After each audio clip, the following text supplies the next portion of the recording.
नमस्कार, राज्यसभा टीवी में आप सभी का स्वागत है। मैं हूं आपके साथ अमन चोपड़ा। लोकतंत्र 2012 में आज हम बताएंगे कांग्रेस ने अपने घोषणा पत्र में क्या किए हैं गुजरात की जनता से वादे।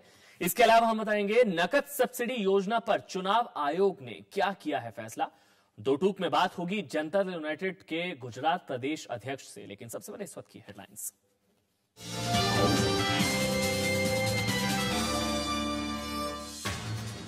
गुजरात में कांग्रेस का घोषणा पत्र जारी। 10 लाख किसानों को बिजली कनेक्शन, छात्रों को लैपटॉप और शहरी गरीबों को घर का वायदा। गुजरात के 4 और हिमाचल प्रदेश के 2 जिलों में नकद सब्सिडी योजना पर चुनाव प्रक्रिया तक रोक, चुनाव आयोग का निर्देश। गुजरात के पूर्व उप मुख्यमंत्री नरहरि अमीर ने छोड़ी कांग्रेस, टिकट न मिलने पर दिया इस्तीफा। विदेशी गैस कंपनी को फायदा पहुंचाने के आरोपों को भारतीय जनता पार्टी ने किया खारिज, कहा आधारहीन हैं आरोप।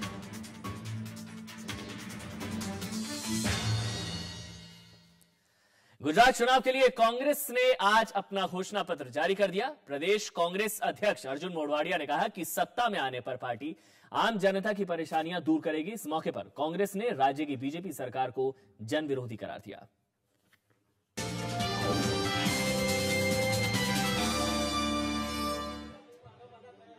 अहमदाबाद में कांग्रेस ने अपना घोषणा पत्र जारी कर दिया। इस मौके पर कांग्रेस ने बीजेपी पर जनता को गुमराह करने का आरोप लगाया। प्रदेश कांग्रेस अध्यक्ष अर्जुन मोढवाडिया ने कहा कि बीजेपी ने पिछले वादे तो पूरे नहीं किए और अब नए वादे कर रही है।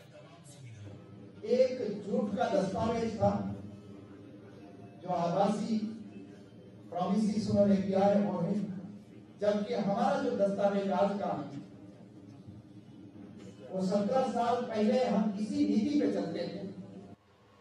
6 महीने के अंदर 10 लाख किसानों को बिजली देने और 8 घंटे मिलने वाली बिजली को 16 घंटे करने का वादा किया गया है। 10वीं और 12वीं के छात्रों को मुफ्त टैबलेट और कॉलेज के छात्रों को मुफ्त लैपटॉप देने की बात कही गई है। कांग्रेस ने हर 5 किलोमीटर के दायरे में स्कूल खोलने और शिक्षकों के खाली पद जल्दी भरने को प्राथमिकता दी है। इसके अलावा आरटीआई कानून को सख्ती से लागू करने, जीरो पेंडिंग आवेदन को सुनिश्चित करने, गरीब लोगों को बेहतर घर देने, डीजल और रसोई गैस पर ज्यादा सब्सिडी देने का वादा किया गया है। कांग्रेस ने कहा कि सत्ता में आने पर जरूरतमंद लोगों को मुफ्त दवाइयां और हर घर तक पीने का साफ पानी मुहैया कराया जाएगा। इसके साथ ही पंचायती निकायों में महिलाओं को 50% आरक्षण और विकलांग लोगों को सरकारी क्षेत्र के अलावा निजी क्षेत्र में भी आरक्षण का भरोसा दिलाया गया है। अनुसूचित जाति और जनजाति के लिए स्कॉलरशिप बढ़ाने का भी पार्टी ने वादा किया है। घोषणा पत्र में मजदूरों की ठेका प्रथा को खत्म करना भी शामिल है। कांग्रेस का कहना है कि उसकी सरकार में आम लोगों को तरजीह दी जाएगी। आम आदमी रहेगा, हमारे यहाँ केंद्र में न टाटा रहेगी, न टाटा की नेनो रहेगी, न अदानी रहेंगे, न एस्सार रहेंगे, न रहेगा बिल्डर्स रहेंगे, न डीएलएफ रहेंगे, न सत्यम कंप्यूटर रहेंगे। कांग्रेस ने मुंबई की तर्ज पर गुजरात से झुग्गी झोपड़ियों को खत्म करने की बात भी कही है। नर्मदा योजना को लागू करने की बात भी घोषणा पत्र में शामिल है। इस मौके पर कांग्रेस ने कहा कि उसने चुनाव के मद्देनजर 2 पत्र तैयार किए हैं। घोषणा पत्र के अलावा दूसरे पत्र को गुजरात प्रजा दर्शन 2012 का नाम दिया गया है। कांग्रेस इसे जल्द ही जारी करेगी। Bureau report, Rajya Sabha TV.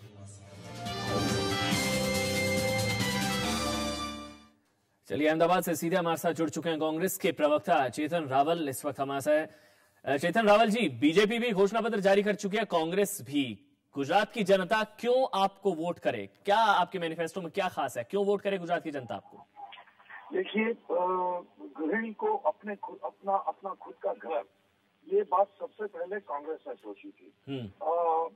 उस वक्त हमारे मुख्यमंत्री, उन्होंने उसको मजाक करते हुए कहा था कि ये कांग्रेस के दोस्तों की 1, 2, 3 वाली बात है जी। और फिर उनको पता चला कि नहीं, ये मसला बहुत गंभीर है, ये सीरियस इश्यू है। तब जाकर के उन्होंने भी ऐसा वायदा किया है अपने मैनिफेस्टो में कि हम 50 लाख मकान बनाएंगे। दूसरी बात, हम यहाँ पर विद्यार्थियों को, जो विद्यार्थी 12वीं कक्षा के बाद भी आगे पढ़ेंगे, उनको अगर हमारी गवर्नमेंट बनेगी तो हम लोग लैपटॉप देंगे, नोटबुक, कंप्यूटर देंगे, ताकि उनको सुविधा रहे। और बाकी भी बहुत सारे अहम मुद्दे हैं हमारे में, जैसे वादे व्यावहारिक हैं चेतन जी, वादे व्यावहारिक हैं क्या? सॉरी, वादे क्या व्यावहारिक हैं? जमीन पर ये चीज होते भी दिखेंगे अगर आप?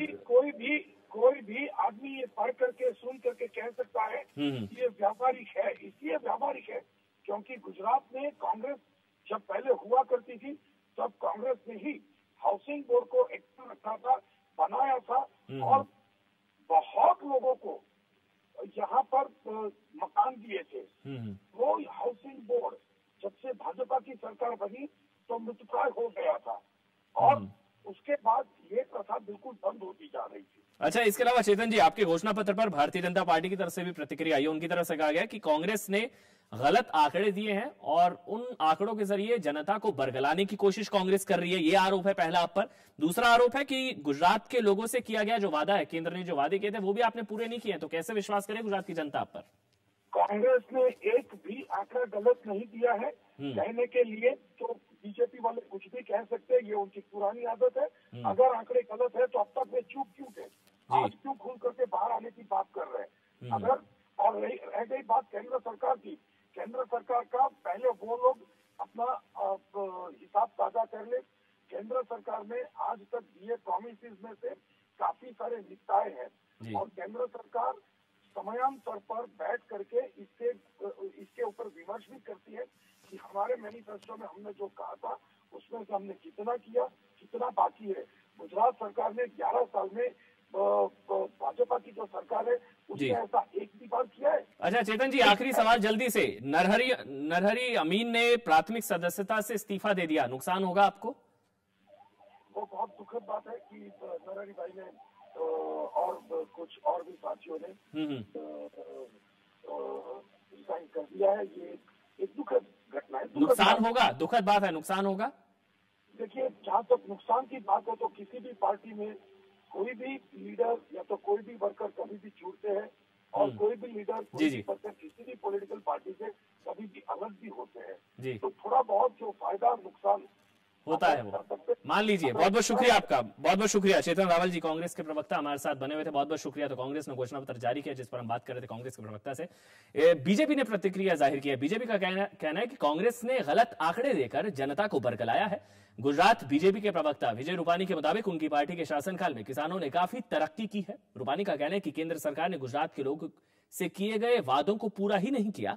उन्होंने कहा कि चुनाव में यह साफ हो जाएगा कि जनता किस पार्टी के पक्ष में है। आज जो कांग्रेस ने मैनिफेस्टो डिक्लेयर किया है, ये सिर्फ औपचारिकता के तौर पर कांग्रेस ने किया है। सब झूठे वादे और कांग्रेस का पूर्व जो उनका बिहेवियर रहा है वही देखते हुए उन्होंने झूठे ठाले वादे लोगों के लिए दिए हुए हैं। तो कांग्रेस की तरफ से जो घोषणा पत्र जारी किया गया उस पर निशाना साध रहे भारतीय जनता पार्टी के तमाम नेता। 10 लाख किसानों को बिजली कनेक्शन देने की बात की गई है, छात्रों को लैपटॉप और शहरी गरीबों को घर का वादा। कांग्रेस का घोषणा पत्र, बीजेपी पहले अपना घोषणा पत्र जारी कर चुकी है।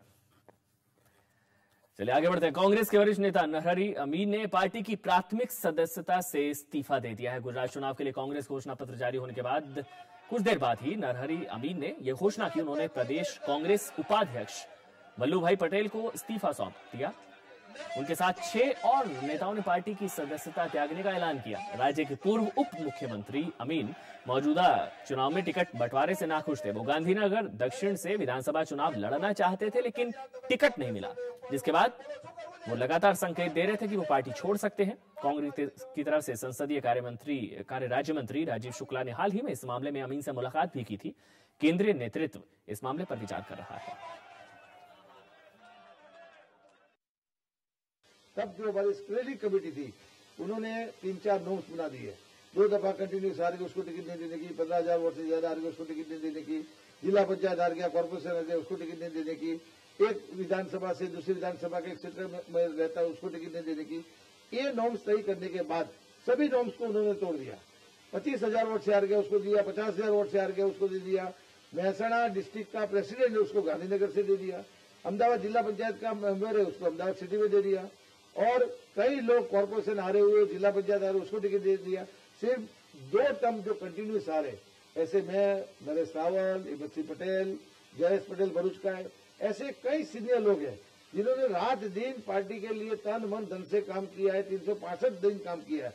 उसके लिए क्राइटेरिया पकड़ के बैठ गई हाईकमांड और उसको टिकट नहीं दिया। केंद्र सरकार की नकद सब्सिडी योजना गुजरात में विधानसभा चुनाव प्रक्रिया पूरी होने तक गुजरात में लागू नहीं होगी। गुजरात के 4 जिलों समेत देश के 51 जिलों में यह योजना 1 जनवरी से लागू होनी है। इनमें गुजरात के मेहसाणा, भावनगर, वलसाड़ और आनंद जिले भी शामिल हैं। हिमाचल प्रदेश के 2 जिले भी इस तरह के जहां पर यह योजना लागू नहीं की जाएगी। केंद्र सरकार के जवाब पर विचार करने के बाद चुनाव आयोग ने योजना को रोकने के निर्देश दिए। नकद सब्सिडी योजना के मामले में केंद्र सरकार के जवाब के बाद मंगलवार को चुनाव आयोग की बैठक हुई। बैठक में आयोग ने सरकार के ऐलान पर नाराजगी जाहिर की। आयोग ने कहा कि सरकार इस फैसले को चुनाव तक टाल सकती थी। Taking into consideration the above chronology of milestones, the Commission is of the considered opinion that the aforesaid announcement was avoidable. BJP ने आयोग से शिकायत की थी कि सरकार के नकद सब्सिडी योजना के ऐलान से चुनाव आचार संहिता का उल्लंघन हुआ है, जिस पर आयोग ने सरकार से जवाब मांगा था। बीजेपी ने चुनाव आयोग के फैसले का स्वागत किया है। चुनाव आयोग ने केंद्र सरकार को कहा कि ये उचित नहीं था और इसकी घोषणा चुनाव के पहले नहीं की जानी चाहिए थी। ये अपने आप में एक प्रकार का अभियोग है केंद्र की सरकार पर, मनमोहन सिंह की सरकार पर। उन पर टिप्पणी है, एक कड़ी टिप्पणी है, सरकार किस रवैये से चल रही है। इलेक्शन कमीशन का जो डिसीजन बिल्कुल करेक्ट है, वाजिब है, और जहां चुनाव है तो किसी को ये नहीं रहना चाहिए कि हमारे चुनाव को इन्फ्लुएंस किया गया। वहीं सरकार ने फिर दोहराया कि उनका आचार संहिता के उल्लंघन करने का कोई इरादा नहीं था। ये मकसद नहीं था वोटों को घेरने का या वोटर्स को कुछ इसका प्रभाव पड़े, विशेष प्रभाव पड़े, जो कोड का वायलेशन हो, ऐसा कोई इरादा सरकार का नहीं था। सरकार ने सोमवार को आयोग के सामने अपना पक्ष रखा। सरकार का तर्क था कि इस योजना की घोषणा बजट के समय में ही हो गई थी और इससे आचार संहिता का उल्लंघन नहीं हुआ है। Bureau report, Rajya Sabha TV. Ahmedabad की मणिनगर विधानसभा सीट से कांग्रेस उम्मीदवार श्वेता भट्ट ने प्रचार अभियान की शुरुआत की। श्वेता भट्ट ने विधानसभा क्षेत्र के मतदाताओं से मुलाकात की और भारी मतों से जिताने की अपील की। आईपीएस अधिकारी संजीव भट्ट की पत्नी श्वेता भट्ट मणिनगर से नरेंद्र मोदी के खिलाफ चुनाव लड़ रही हैं। इससे पहले उन्होंने केशुभाई पटेल की गुजरात परिवर्तन पार्टी से अपना उम्मीदवार हटाने की अपील की थी, जिसके बाद गुजरात परिवर्तन पार्टी ने मणिनगर सीट से श्वेता भट्ट के समर्थन में अपना उम्मीदवार वापस भी ले लिया था। तो गुजरात में भारतीय जनता पार्टी का प्रचार अभियान जोर शोर से चल रहा है। बीजेपी नेता स्मृति ईरानी ने वलसाड़ के तटीय इलाका कोसंबा वो वहां पर पहुंची। उन्होंने केंद्र सरकार की आलोचना की और कहा कि केंद्र की नीतियों की वजह से लोग भुखमरी के शिकार हो रहे हैं। स्मृति ईरानी ने कांग्रेस का आम आदमी के साथ होने का दावा भी गलत करार दिया। इस मौके पर उन्होंने भारतीय जनता पार्टी की जीत का भरोसा जताया और कहा कि नरेंद्र मोदी ही गुजरात के अगले मुख्यमंत्री बनेंगे। ये वो कांग्रेस पार्टी है जिसने सुप्रीम कोर्ट के भी आदेश का अनादर किया। जब सुप्रीम कोर्ट ने कांग्रेस पार्टी से कहा कि आपके सरकारी गोडाउन में अनाज भरा पड़ा है, देश में आज 50% से भी ज्यादा जनसंख्या ऐसी है जो रात को भूखे पेट सोती है, आप इस अनाज को गरीबों के बीच में बांट दे दिए। लेकिन कांग्रेस की दिल्ली की सरकार ने क्या किया? उन्होंने इस खाने को, इस अनाज को गरीबों के बीच में नहीं बांटा, उस अनाज को सरकारी गोडाउन में सड़ने दिया। चलिए, आप स्मृति ईरानी को सुन रहे थे, लेकिन कांग्रेस का क्या है पलटवार, बताएंगे छोटे से ब्रेक के बाद।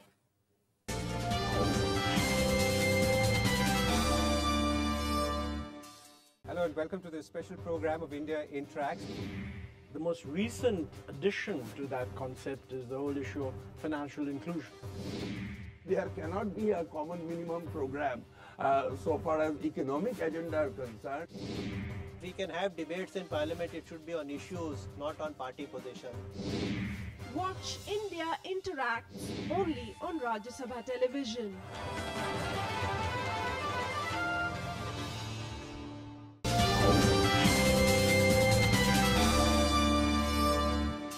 गुजरात विधानसभा चुनाव पास आने के साथ ही आरोप प्रत्यारोप का दौर तेज हो चुका है। कांग्रेस के नेता मनीष तिवारी ने मुख्यमंत्री नरेंद्र मोदी पर विदेशी कंपनी को फायदा पहुंचाने का आरोप लगाया। भारतीय जनता पार्टी ने इन आरोपों को खारिज कर दिया है।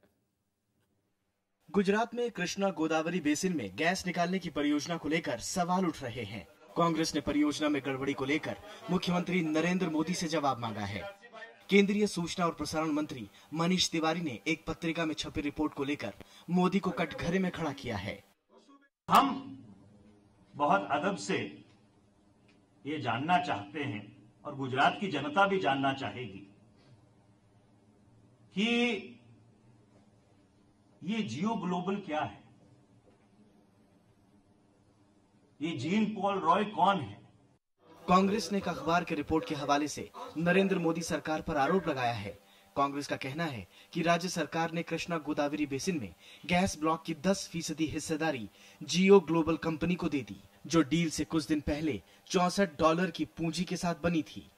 रिपोर्ट के मुताबिक कंपनी ने सरकार को ₹1 नहीं चुकाया और उसे अब तक 20,000 करोड़ रुपए दे दिए गए। गैस खोजने का खर्च भी सरकारी company Gujarat state petroleum corporation ने उठाया। बीजेपी ने कांग्रेस के आरोपों को गलत और आधारहीन करार दिया है। गुजरात सरकार ने हर चीज पारदर्शिता से और डायरेक्टर हाइड्रोकार्बन के सहमति से ही किया है, इसमें कोई भी घोटाला नहीं। गुजरात सरकार का कहना है कि 2010 में जियो ग्लोबल से करार रद्द कर दिया गया था और इसकी जानकारी महानिदेशक हाइड्रोकार्बन को दे दी गई थी। ऐसे में 10% हिस्सेदारी का कोई सवाल ही नहीं उठता। Bureau report, Rajya Sabha TV.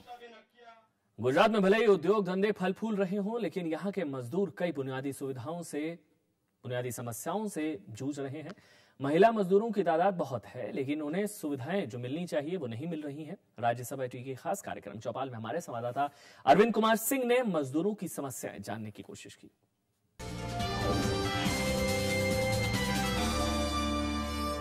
नमस्कार, राज्यसभा टीवी में आपका स्वागत है। हम यहाँ हैं दक्षिण गुजरात के मुख्यालय सूरत में। देसाई जी, अगर आपसे ये पूछें कि यहाँ श्रमिकों की हालत क्या है तो और किस तरह की तस्वीर है, तो आप क्या कहेंगे? यहाँ अंकलेश्वर, सूरत और वापी एशिया की सबसे बड़ी GIDC है, इंडस्ट्रियल डेवलपमेंट कॉरपोरेशन है, और टेक्सटाइल और डायमंड का ये हब है।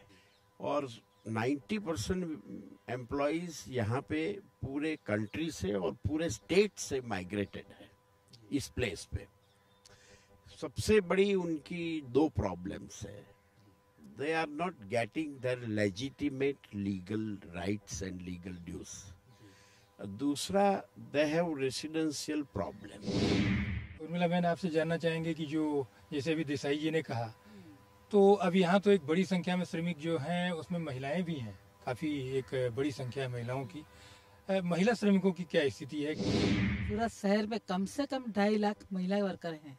वो लोग तो पहला प्रॉब्लम सेक्सुअल हैरेसमेंट, दूसरा प्रॉब्लम बच्चों के लिए पढ़ाई के लिए कोई सुविधा नहीं है, और वो लोगों को कॉन्ट्रैक्ट में काम करवाते हैं लेकिन कोई भी उसका हक मिलता नहीं है। और वो लोग के पास 2500 रुपये में बोलते हैं और पगार 1000 रुपया देता है। 3000 बोलते हैं तो 1500 देता है, यानी पगार पत्र में ज्यादा लिखता है, कम देता है, लेकिन मजबूरी से औरत लोग काम करती है। हरीश भैया, आपसे जानना चाहेंगे कि यहाँ जो कुल मिला के दोनों तरह के केंद्र और राज्य के कानूनों की स्थिति है क्या?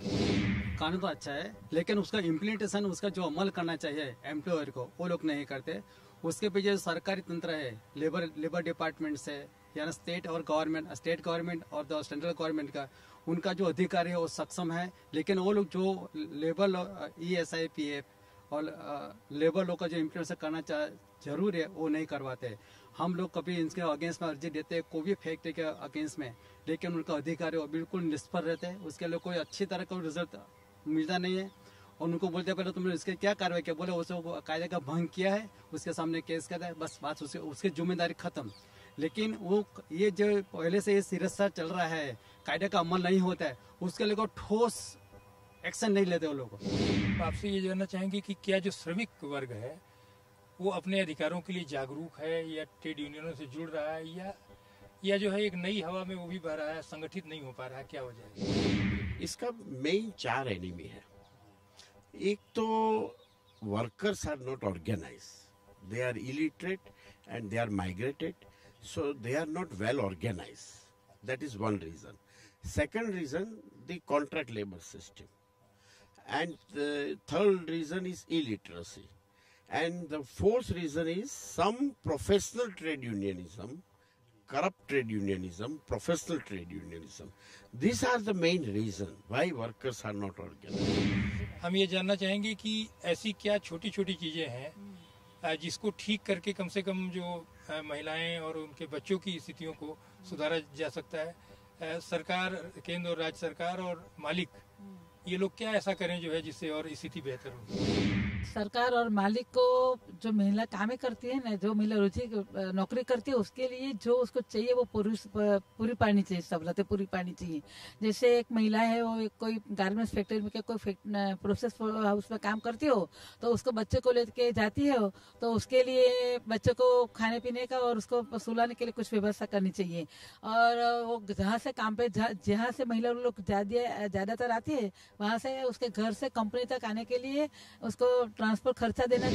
हम आपसे एक आखिरी सवाल करेंगे इस समय, जबकि गुजरात के विधानसभा के चुनाव भी चल रहे हैं, कि जो मुख्य पार्टियां हैं जो गुजरात की, क्या श्रमिकों के कल्याण उनके एजेंडे में रहते हैं, और अगर रहते हैं तो क्या इस इलाके के श्रमिकों के कल्याण की ओर कुछ कोशिश हुई? हमने तो आज तक किसी पॉलिटिकल पार्टी का पिछले 10 साल के चुनाव में कभी उसके मैनिफेस्टो में कभी नहीं देखा फॉर लेबर्स के लिए, राइट्स के लिए।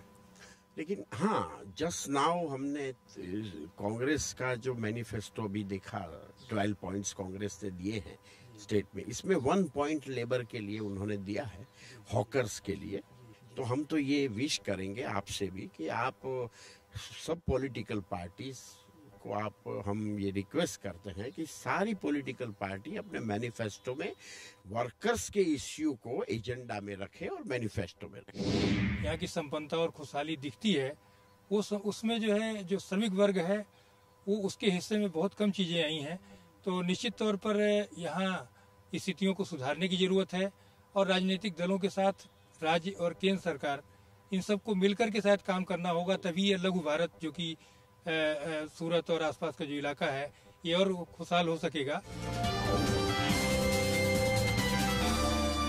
चलिए, इसी के साथ लोकतंत्र 2012 में अब इतना ही। आप देखिए चुनाव से जुड़ी कुछ और खबरें। कांग्रेस अध्यक्ष सोनिया गांधी 7 दिसंबर को गुजरात में पार्टी के लिए चुनाव प्रचार करने जाएंगी। वो दक्षिण गुजरात के तापी में एक चुनावी रैली को संबोधित करेंगी। इसके बाद कांग्रेस अध्यक्ष का सौराष्ट्र और कच्छ में चुनावी कार्यक्रम है। कांग्रेस के वरिष्ठ नेता और पूर्व मुख्यमंत्री शंकर सिंह वाघेला समेत कई बड़े नेता पहले से ही प्रचार अभियान में जुटे हुए हैं। बीजेपी अध्यक्ष ने सांसद नवजोत सिंह सिद्धू को प्रचार अभियान के दौरान संयम बरतने की हिदायत दी है। गुजरात परिवर्तन पार्टी के अध्यक्ष केशुभाई पटेल पर टिप्पणी को लेकर उन्हें ये हिदायत दी गई है। एक चुनावी रैली में नवजोत सिंह सिद्धू ने केशुभाई पटेल पर टिप्पणी की थी, जिस पर काफी विवाद हुआ था। बीजेपी नेता उमा भारती ने गुजरात में पार्टी की भारी बहुमत से जीत का दावा किया है। उमा भारती का कहना है कि राज्य में नरेंद्र मोदी के नेतृत्व में बीजेपी की सरकार बनेगी। उमा भारती 6 और 7 दिसंबर को गुजरात में प्रचार करने जाने वाली हैं। गुजरात विधानसभा चुनाव के पहले दौर में कई दागी उम्मीदवार भी चुनाव मैदान में हैं। एक रिपोर्ट के मुताबिक 846 में से 482 उम्मीदवारों के हलफनामे में 46 पर गंभीर आरोप हैं। रिपोर्ट के मुताबिक कुल दागी उम्मीदवारों की संख्या 104 है, जिनमें 46 के खिलाफ हत्या, अपहरण और लूट के मामले दर्ज हैं।